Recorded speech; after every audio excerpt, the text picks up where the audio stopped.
하나님 말씀은 마가복음 12장 13절에서 17절에 있는 말씀 보겠습니다. 제가 봉독해 드리겠습니다. 그들이 예수의 말씀을 책잡으려 하여 바리새인과 헤롯 땅 중에서 사람을 보내매 와서 이르되 선생님이여 우리가 아노니 당신은 참되시고 아무도 꺼리는 일이 없으시니 이는 사람을 외모로 보지 않고 오직 진리로서 하나님의 도를 가르치심이니이다.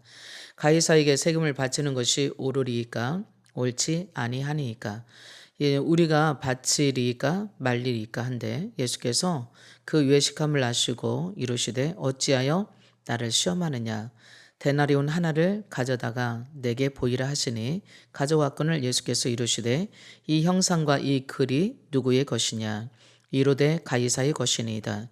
이에 예수께서 이르시되 가이사의 것은 가이사에게 하나님의 것은 하나님께 바치라 하시니 그들이 예수에 대하여 매우 놀랍게 여기더라. 아멘. 우리가 앞에서 예수님의 권위에 대해서 무슨 권위로 그런 일을 하느냐고 묻는 종교 지도자들인 대제사장들과 서기관들과 바리새인들이 예수님에게 있는 권위를 알지 못하고 그렇게 혼란했다면 혼란한 것에 대해서 예수님이 포도원 비유를 통하여서 진멸당할 농부들이 본인들을 가리키는 것임을 깨닫고 본격적으로 예수님을 찾고자 합니다. 그러나 그들은 예수님을 참 선지자로 알고 따르는 무리들을 두려워하여서 예수님을 그냥 두고 가지요. 그렇지만 그들은 그대로 그냥 물러가지 않았습니다. 평소에 대립의 각을 세웠던 헤롯 당들과 손을 잡고 또 예수님을 올무에 걸리게 하기 위해서 책잡으려고 예수님께 사람들을 보내어서 논쟁하게 하였습니다. 당시 이스라엘은 노말 속국이었습니다. 그러다 보니까 이스라엘 안에 크게 두 진영의 그냥 정당들이 그렇게 나눠졌습니다. 하나는 친노마주의, 또 하나는 반노마주의였습니다. 친노마주의 사람들은 노마의 정치에 충성해서 봉봉왕의 자리를 차지했던 헤롯을 지지했던 사두개파 같은 사람들입니다. 그들은 종교 문제든지 그게 무엇이든지 상관없이 먹고 사는데 지장이 없다라면 누가 정권을 잡든지 전혀 개념하지 않았습니다. 그러나 반노마주의 사람들은 율법을 고소하고 그리고 또한 민족주의적인 그러한 정신을 가진 그러한 바리새인들이라든지 열심당원들 그다음에 또 종교 지도자들 중에서는 제사장이나 서기관들 같은 사람들은 반노마주의에 섰습니다. 당시 노마에는 여러 또 화폐들이 사용하기도 했는데 노마에 바치는 그러한 화폐는 데나리온으로 또한 그 성전에 바치는 돈은 이스라엘 사람들이 쓰는 세겔로 이렇게 공동으로 사용되었습니다. 그래서 이스라엘 백성들은 하나님께 예물을 바친다든가 아니면 종교 성전세를 바친다든가 그럴 때에 그들은 세겔로 환전해서 그렇게 성전에 바쳤던 것을 보게 됩니다. 또한 이스라엘 백성들은 속국으로서 로마 정부에 바쳐야 될 세금들이 있었습니다. 그 세금들 중에는 땅을 경작해서 대가로 나오는 그 대가로 바치는 세금이라고 하는 지세가 있고요. 또한 무조건 소득의 1%를 바치는 소득세, 그리고 만 12세부터 65세까지 바쳐야 되는 약 한 1데나리온씩 바쳐야 되는 인두세가 있었습니다. 로마 정부는 세금을 철저하게 걷어들이기 위해서 또 유대인들을 세리로 채용하기도 했습니다. 그래서 세금의 60%는 로마 정부에 바치고 그리고 40%는 그들이 취할 수 있도록 규정을 만들었어요. 그러다 보니까 더 많은 재산을 차지하기 위한 세리들은 같은 동족임에도 불구하고 아주 가혹하게 동족주를 착취했고요. 그렇게 착취하는 세리들을 이스라엘 민족은 사람들은 그들을 아주 경멸하기도 하고 주인 취급하기도 했습니다. 이와 같이 정치, 경제, 종교적인 암흑 시기에 예수님이 이 땅에 오셨던 것입니다. 바로 바리새인들과 헤롯 땅이 건넸던 질문이 그런 암흑 시대를 말해주기도 합니다. 예수님을 공경에 빠뜨리기 위해서, 시험하기 위해서, 올무에 걸리게 하기 위해서 예수님께 물었던 것이 세금에 대한 정치적인 그런 반론이었습니다. 세금을 바치는 것이 옳은지 바치지 않는 것이 옳은지. 예수님이 세금을 바치라고 말해도 그리고 바치지 말라고 해도 두 개가 다 예수님에게는 올무가 될 수밖에 없습니다. 세금을 바치라고 한다면 동족들에게 대한 그런 배신감이죠. 아마 돌팔매질 당할지도 모릅니다. 또한 세금을 바치지 말라고 한다면 로마 정부의 반기를 들기 때문에 어쩌면 예수님은 죽음의 칼날이 예수님에게 경향되어 올 것임을 분명한 사실입니다. 이렇게도 저렇게도 못하게 하는 마치 예수님의 완전히 올감이 씌우는 그러한 쟁론이었음을 보게 됩니다. 이러한 질문은 가이사를 위한 것도 또한 이스라엘 민족 동족을 위한 것도 아니었음을 봅니다. 오로지 예수님 하나를 잡고자 하는 덫이었음을 보게 되죠. 그런 가운데 예수님이 그들의 외식함을 아셨습니다. 그들의 말로는 예수님은 진리로서 하나님의 도를 가르친다고 말하고 있지만 그러나 예수님은 어떻게 해서든지 간에 덫을 놓아서 마치 사냥개가 짐승을 잡듯이 그렇게 예수님을 사냥하려고 하는 그들의 올무 속에 예수님께서는 돈 하나를 가져오라고 말씀하십니다. 너희들이 가지고 있는 데나리온을 나에게 가져와 봐라. 그리고 그 화폐의 데나리온의 한쪽에는 로마 황제였던 가이사의 얼굴이 그리고 다른 한쪽에는 또한 신의 아들이라고 글귀가 새겨져 있는 데나리온을 그들에게 예수님께 가져왔습니다. 그래서 이 데나리온을 세금으로 바친다는 의미는 다르게 말하면 우리는 가이사의 덕으로 살아갑니다.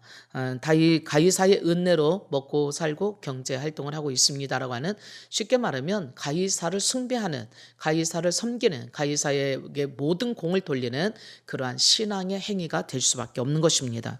그래서 바리새인들은 데나리온이라고 하는 가이사의 형상과 글이 새겨져 있는 것으로 세금을 바치는 걸 좋아하지 않았습니다. 그렇기 때문에 화폐를 바꿔서 바쳤지만 그럼에도 불구하고 그들에게는 피해갈 수 없는 그러한 세금에 대한 반감이 그들에게 있을 수밖에 없습니다. 하나님의 은혜로 살아가고 있는 그들에게는 가이사가 진짜 하나님 행세하면서 가이사의 은혜로 산다라고 고백하는 행위가 되는 것이기 때문에 그들에게 있어서는 참 세금 바치는 것이 좋은 일이 아니죠. 좋은 일 아닐 뿐만 아니라 경멸할 수밖에 없는 일이었습니다. 세금을 거두어서 옳게 쓰지 않을 뿐만 아니라 호의호식하는 것도 못마땅했을 뿐만 아니라 그리고 그들에게 있어서 자기들이 갈취하는 그런 모든 행위가 그들의 마음에 반감을 일으켰던 거죠. 그렇기 때문에 예수님이 세금을 바치라고 해도 또한 바치지 말라고 해도 예수님에게는 어차피 올무가 되는 행위인 것입니다. 예수님이 그러한 그들의 질문 속에 데나리온 하나를 가져와서 그것을 보고 예수님께서 하신 반문의 질문입니다. 자, 이 돈에 새겨진 형상과 이 글은 누구의 것이냐고 묻습니다. 그러자 가져왔던 그들이 가이사의 것이라고 말하자 예수님은 그래 그렇다면 가이사의 것이면 가이사에게 바쳐. 그리고 하나님 것은 하나님께 바치라고 이렇게 말하자 그것을 예수님을 올무 잡으려고 했던 그들은 아무 말 없이 돌아갈 수밖에 없었고 그것을 들었던 백성들은 놀라움을 금치 못했음을 보게 됩니다. 자, 우리는 그러면 여기에서 가이사의 것과 하나님의 것에 대한 예수님의 이해 예수님의 대응 지혜는 무엇인지 우리는 살펴보면서 오늘날에도 우리에게 이런 것은 아니지만 신앙에서 멀어지게 만들려고 하는 하나님 앞에 가까이 가지 못하게 하는 그러한 수많은 계속되는 도전에 우리도 당할 수 있습니다. 예수님께서 그러한 계속되는 도전의 공격을 당했던 것처럼 우리들도 하나님 말씀대로 살려고 한다면 우리도 아마 그런 공격을 받을 수 있습니다. 그것도 한 번이 아니라 계속되어지는 그러한 도전 앞에 예수님의 지혜를 이 시간 배우고 신앙으로 굳건하게 위해서는 저와 여러분이 되는 시간이었으면 참 좋겠습니다.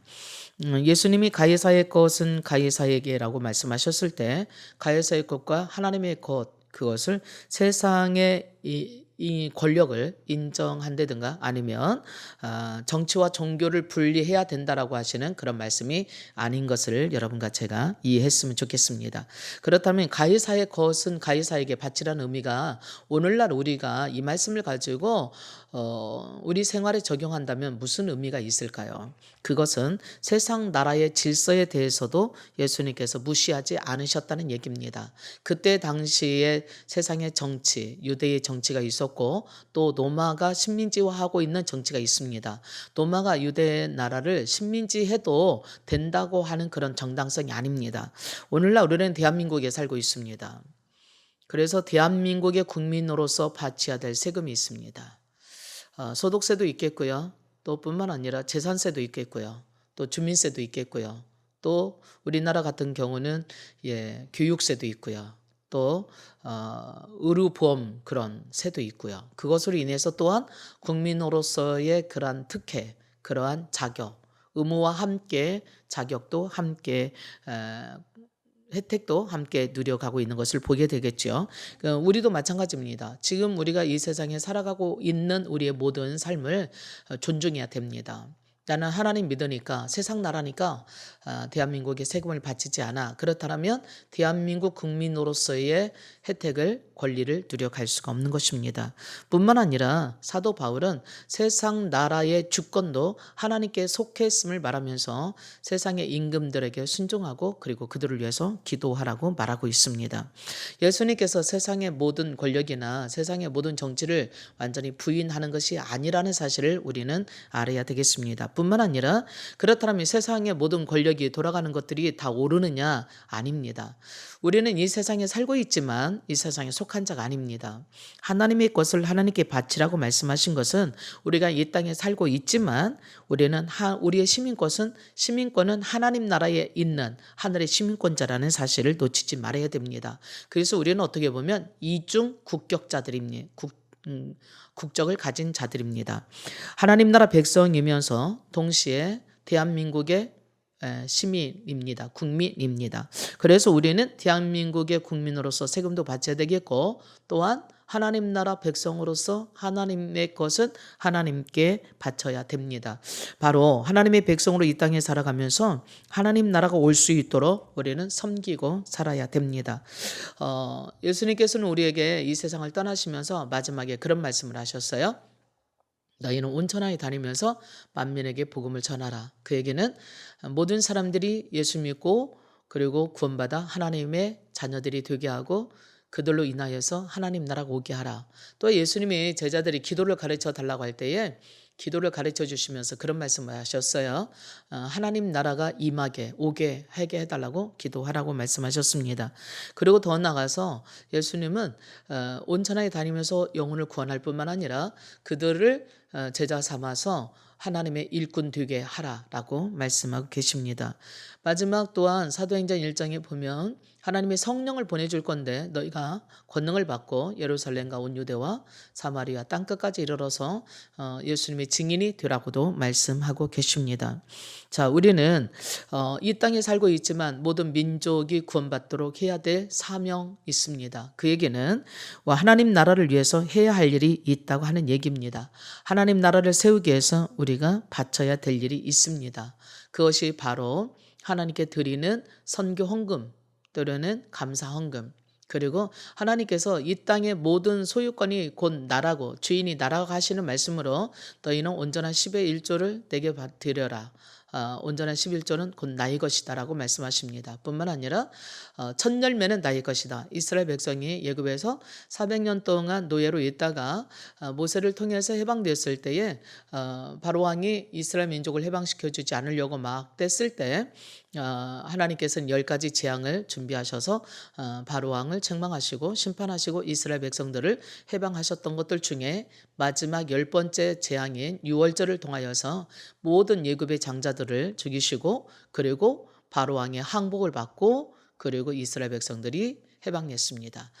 바로 하나님께서는 그들의 장자 바로 예수님께서 유월절 어린 양으로서 제물이 된 것처럼 또한 그들이 속죄제로서의 장자 첫 열매는 곧 내 것이라고 내게 모든 걸 그것이 사람이든지 짐승이든지 그래서 첫 번째 난 장자는 내 거라고 말씀하시면서 내게 돌리라고 말합니다.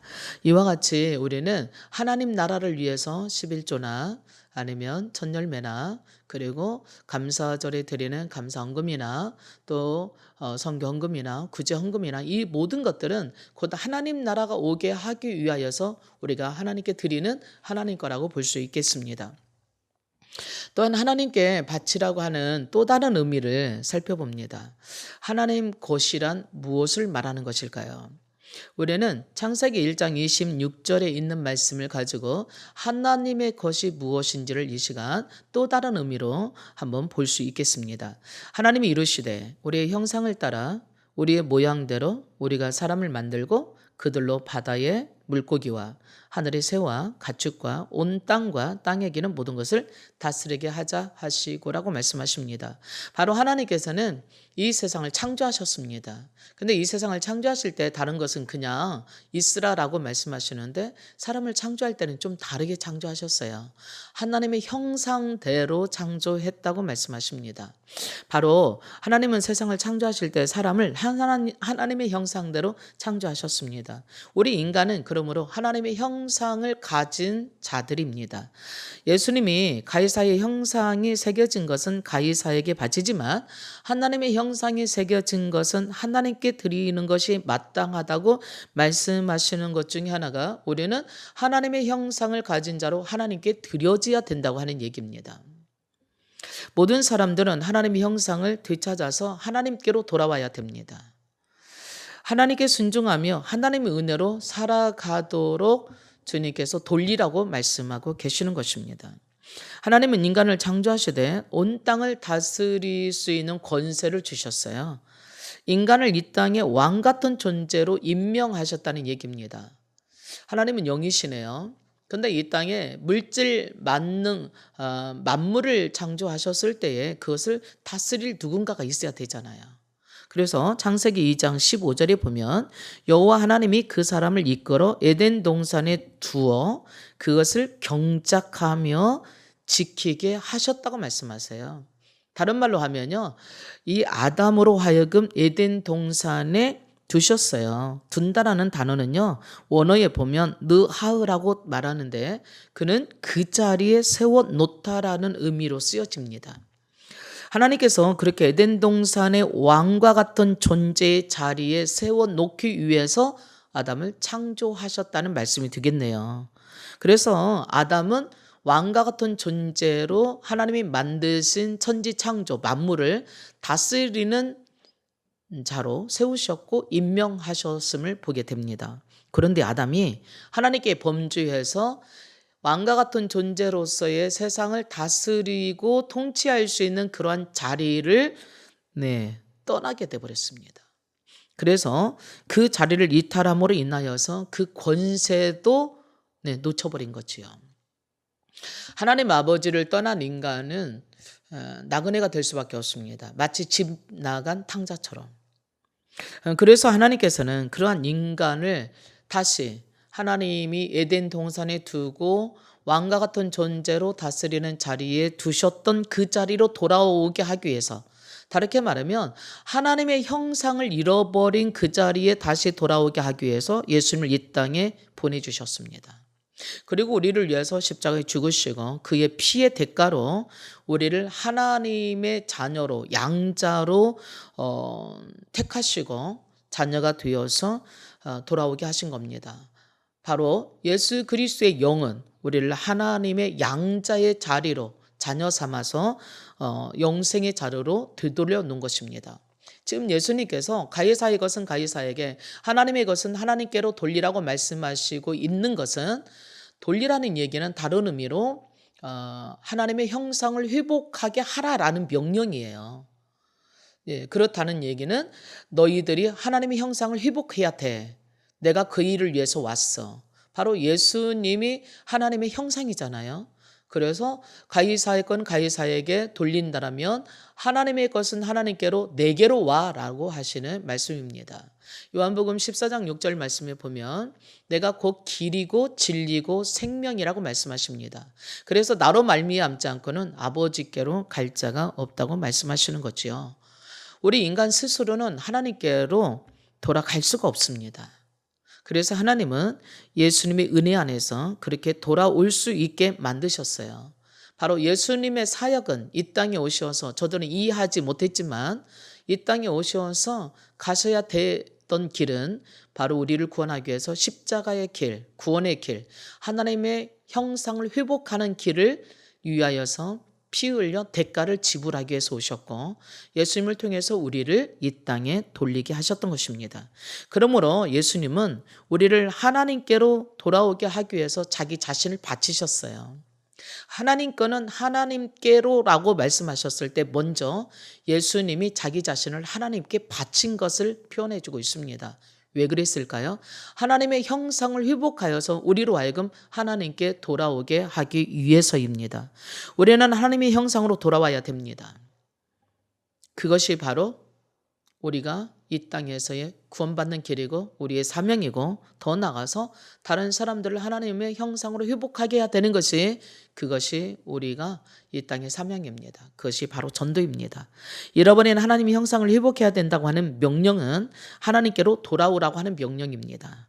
다르게 말하면 예수님께로 돌아오라는 명령입니다. 예수님을 붙잡으라고 하는 명령입니다. 예수님이 하나님께 자기 자신을 바쳤던 것처럼 우리들도 하나님의 형상대로 회복되어져서 하나님께로 돌아와야 된다고 하시는 명령이기도 합니다. 그렇다면 과연 우리는 하나님의 형상을 회복했을까요? 여러분, 하나님의 형상을 회복해야 됩니다. 하나님의 형상을 회복하기 위해서는 예수님을 통해야 됩니다.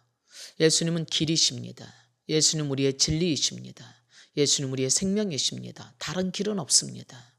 자, 내가 누구일까요? 하나님의 형상을 회복해야 될 사람입니다. 그리고 하나님의 나라를 이루어야 될 사람입니다. 그리고 나 자신을 하나님께 바쳐서 하나님과 함께 동행해야 될 사람입니다. 우리의 자리는 어디일까요? 하나님께서 원래 아담을 왕과 같은 존재로 에덴 동산을 다스리게, 만물을, 천지를 다스리게 하시기 위해서 창조했던 것처럼 우리는 하나님의 말씀으로 세상의 수많은 영혼들이 하나님께 돌아오도록 다스려야 될 사람입니다. 모든 죄와 저주와 죽음을 예수 그리스도의 이름으로 명령하여 대적하여 이기고 그 사람들을 죽음의 덫에서 또한 죄의 덫에서 멸망의 덫에서 건져 이겨와야 될 것이 우리의 사명인 것입니다. 요한일서 4장 4절에는 말씀하십니다. 자녀들아 너희는 하나님께 속하였고 그들을 이겼나니 너희 안에 계신 분은 이 세상에 있는 자보다 더 크다고 말씀하십니다. 우리가 이제 하나님의 형상으로 회복하여서 구원받고 자녀가 되었다라면 우리는 하나님께 속한 자입니다. 우리는 아담을 속여서 우리를 죄 가운데 죄의 종이 되게 만들고 마귀의 종이 되게 만들었던 그런 모든 악한 영들을 이기는 자들입니다. 예수 그리스도의 권세가 곧 우리의 권세로 예수 그리스도의 생명이 우리 안에서 다스리고 정복하게 하는 왕과 같은 존재로 다시 회복시켜 주신 것입니다. 그러므로 잊지 마십시오.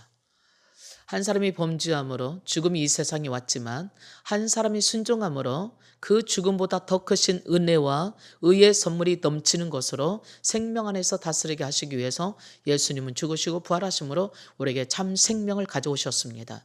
하나님의 형상을 회복해 오셨습니다.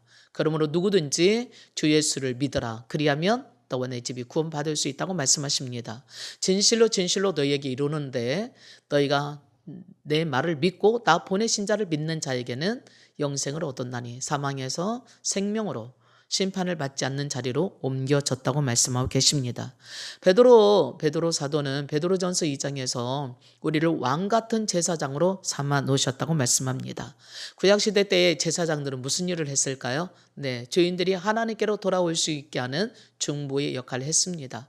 오늘날 우리도 수많은 사람들이 아직도 하나님 알지 못해서 방황하고 있는 나그네 인생을 살아가고 있는 그들에게 예수 그리스도의 생명을 전해주고 하나님의 형상을 회복하여서 하나님께로 돌아오게 해야 됩니다. 그러므로 우리의 자리는 어디의 자리일까요? 돌아오게 하는 자리입니다. 왕 같은 제사장의 자리입니다. 하나님의 생명을 가진 자리입니다. 하나님의 자녀의 자리인 것입니다. 하나님의 자녀는 하나님의 상속자인 것입니다. 우리는 하나님 나라를 위협으로 받는 자들입니다. 죽어서 천국에만 가는 것이 아니라 살아서 이 땅에서 하나님과 같이 하나님의 사명을 이루는 하나님 나라를 이루어가는 유업을 이을 자들이라는 사실입니다. 그러므로 우리는 이제 부모는 부모의 자리에서 자녀들을 잘 양육해야 되겠고, 자녀는 자녀의 자리로 돌아가서 부모에게 순종해서 하나님 나라를 건설해 가야 되겠습니다. 목사는 목사의 자리로 돌아가서 성도들을 잘 양육하고, 성도는 성도의 자리로 돌아가서 하나님의 말씀으로 잘 양육받아서 많은 영혼들을 살려오는 일에, 하나님 나라를 세우는 일에, 서로 사랑하고 섬김으로 하나님의 뜻을 이루는 일에 우리는 오늘 서야 되겠습니다. 인간은 누구든지 하나님의 품을 떠나면, 아버지의 품을 떠나면 나그네가 됩니다. 하나님의 품을 떠나면 또한 하나님의 형상을 잃어버리는 자들이 됩니다. 우리의 모든 인생의 문제는 어디서부터 시작됐을까요? 물고기가 물 떠남으로 인하여서 문제가 시작되었다면 하나님을 떠남으로 인하여서 우리 인생의 문제는 시작되어진 것입니다. 그래서 예수님께서 이 땅에 오셔서 십자가에 죽으심으로 우리 인생의 모든 문제를 십자가에서 해결해 주셨습니다. 그러므로 우리는 하나님의 형상을 회복하기 위해서 예수님께로 돌아와야 됩니다. 교회의 사명은 바로 하나님의 형상을 잃어버리고 마귀의 자녀가 되고 주의 종이 된 자들에게 예수님을 통하여서 하나님의 형상을 회복하고 영원한 생명을 얻고 하나님의 자녀로 돌아오게 하는 것입니다. 우리가 구원받은 그리스도인들이 이 땅에서 살아야 될 이유가 이것입니다. 그리스도인들이 이 땅에서 살아가야 될 목적이 바로 하나님의 것은 하나님께 돌리기 위한 것입니다. 날마다 하나님 앞에 나아가서 우리 스스로를 점검해 보십시다. 내가 그리스도 안에서 진정으로 누구인가? 구원받은 자인가? 하나님의 형상을 회복했는가? 내가 예수 그리스도 안에서 무엇을 가지고 있는 것인가? 정말 영원히 사는 하나님의 생명을 가지고 있는 것인가? 요한일서 5장에 말합니다. 하나님의 아들이 있는 자에게는 하나님 생명이 있고 하나님의 아들이 없는 자에게는 생명이 없노라고. 오늘 너희 자신이 스스로 너희 자신을 시험하여 보라고 사도 바울은 말합니다. 너희 자신 안에 그리스도가 없다라면 너희는 버리운 자라고 말합니다. 왜 그럴까요? 하나님께서 우리에게 영생을 주셨는데 이 영원한 생명은 예수 그리스도 안에 있는 것이고, 예수 그리스도가 있는 자는 바로 영원한 생명이 있는 자이기에 예수 그리스도가 없다라면 우리는 영원한 생명을 가지지 못한 자인 것입니다. 그러므로 오늘 또 주님은 말씀하십니다. 만일 너희가 입으로 주를 예수 그리스도로 시인하고 또한 하나님께서 죽은 자 가운데서 다시 살리신 것을 네 마음에 믿는다라면 구원을 얻을 거라고 말씀하고 계십니다. 자, 그렇다면 구원받은 우리들이 이 땅에서 해야 될 일이 뭘까요? 할 수 있는 일이 뭘까요? 빌립보서 4장 13절은 말합니다. 내게 능력 주시는 자 안에서, 능력 주시는 그리스도 안에서 우리가 모든 것을 할 수 있다고. 이 모든 것을 할 수 있음이 뭘까요? 그전엔 내가 하나님의 형상을 회복할 수 없었습니다. 내 스스로의 힘으로 하나님께 돌아갈 수가 없었습니다. 하나님과 교제할 수가 없었습니다. 하나님의 자녀가 될 수가 없었습니다. 그러나 이제 예수님으로 말미암아 우리는 하나님의 자녀가 되었습니다. 예수님과 같이 우리들도 온 천하에 다니면서 누구에게든지 복음을 전하여 그들로 하나님의 형상을 회복하여 하나님의 자녀가 되게 할 수 있습니다. 그러므로 오늘 우리에게 주신 주님의 말씀은 이 땅에 살고 있지만 이 땅에 속한 자가 아닌 나그네의 삶으로 주님 나라를 위해서 우리는 하나님의 형상을 회복하고, 회복한 하나님의 형상을 또 다른 사람들이 하나님의 형상을 가져 자녀 되게 하는 일을 해야 됨을 잊지 말아야 될 것입니다. 이 땅의 삶에 대한 책임이 있습니다. 가이사의 것은 가이사에게 돌려야 되는. 그러나 우리는 이 땅에 살고 있지만 이 땅에 속하지 않은 하나님의 것은 하나님께 돌려야 될 사명이 있음을 잊지 마십시오. 지금 마귀는 아담에게 하나님을 떠나게 했던 것처럼 하나님의 형상을 잃어버리게 하고 왕의 자리를 꿰차고 세상을 마치 자기가 통치자인 것처럼 착각하고 불법을 저지르고 있지만, 그러나 우리로 하여금 하나님께로 돌아올 수 있게 하도록 예수님께서 십자가에 죽으시고 생명을 주심으로 인하여서 우리로 계속 도전해 오는 마귀를 이기고 하나님의 형상을 회복하여 구원받고 왕같은 제사장으로 죽음과 질병과 저주와 가난을 다스리고 정복하여 이겨서 승리자 되게 하시는 예수 그리스도의 생명으로 우리는 온 천하에 하나님의 말씀을 전함으로 모든 사람에게 하나님의 자녀 되게 할 수 있는 사명으로 살아야 되겠습니다. 더 이상 마귀에게 속지 아니하도록 우리는 하나님이 나를 뭐라고 말씀하시는지 예수님의 생명으로 예수 그리스도의 이름의 권세로 우리는 굳건하게 서야 되겠습니다. 사도 바울은 이렇게 말했습니다. 내가 하나님의 은혜의 말씀을 너희에게 부탁하느니 너희로 하여금 그 말씀이 너희를 든든히 세우게 할 것이고 하나님의 믿는 모든 민족 가운데서 하나님 믿는 자녀들 가운데서 유업이 있게 하려고 했다고 말씀하고 있습니다. 지금도 우리는 알게 모르게 경제적으로 정치적으로 또한 건강으로 수없이 우리를 하나님에게서 멀어지게 만들려고 도전해 올 것입니다. 예수님을 도전했던 악한 영은 지금도 저와 여러분을 수없이 도전합니다. 그러나 정신적으로 영적으로 바르게 깨어 있어서 하나님의 말씀이 굳건하게 서서 우리는 흔들리지 말아야 되겠고 말씀 안에서 우리는 세상에 미혹되지 않도록 깨어 기도해야 될 것입니다. 하나님의 형상을 회복하기 위해서 이 땅에 오셨던 주님 굳건하게 붙잡고 일어서는 저와 여러분이 되기를 축복합니다. 하나님의 것을 하나님께 바치라는 말씀, 우리로 하여금 예수님께로 돌아오라는 말씀입니다. 하나님의 형상을 회복하는 명령입니다. 하나님의 영원한 생명을 가지라는 명령입니다. 더 이상 마귀에게 속지 말라는 얘기입니다. 이 땅에 있는 모든 것들은 마귀에게 속한 것이 아닙니다. 하나님의 주권입니다. 하나님의 주인이십니다. 하나님의 것을 하나님께 돌리기 위해서 예수님이 오셨고 오늘 저와 여러분을 구원하셨습니다. 하나님의 것을 하나님께로 돌릴 수 있도록 우리는 사명을 다하십시다. 먼저 구원받은 여러분 복음을 전하는 일에 힘을 다 힘쓰기 바랍니다. 또한 시간과 물질과 이 모든 것들이 나그네 왔던 이 세상에서 헛된 생활로 허비하지 마시고 영원한 삶을 위해서 힘써 헌신하고 순종하고 충성하는 복된 여러분과 제가 될 수 있기를 축복합니다. 기도하겠습니다. 참 좋으신 하나님, 예수님은 하나님이십니다. 하나님의 형상이십니다. 하나님의 본체이십니다. 그러나 이스라엘의 종교 지도자들은 예수님을 하나님의 본체로 보지 못했습니다. 그들은 눈에 보이는 정치, 권력, 명예, 물질 이러한 것들을 따라가니라고 예수님을 함정에 몰아넣고 예수님을 시험하고 책잡으려고 했습니다. 그러나 예수님은 그들의 음모, 그들의 외식을 아시고 하나님께로 돌아오라고, 하나님 것을 하나님께 바치라고, 이 세상만 있는 것이 아니라고, 하나님께로 돌아와서 더 이상 마귀의 올무에 빠지지 말라라고, 계속해서 도전하는 마귀를 이길 수 있는 진정한 지혜는 하나님께로 돌아오는 것이라고, 예수 그리스도가 바로 우리의 생명이라고 말씀해 주신 것을 붙잡는 저희들이 되게 하옵소서. 길이요 진리요 생명이 되신 예수 그리스도가 이 세상을 이길 수 있는 도전을 이겨낼 수 있는 진정한 지혜임을 깨닫게 하시는 주님, 오늘도 계속되는 도전을 이길 수 있는 지혜이신 예수 그리스도를 붙잡고 승리하는 우리 모두가 될 수 있게 하시기를 예수 이름으로 기도합니다. 아멘.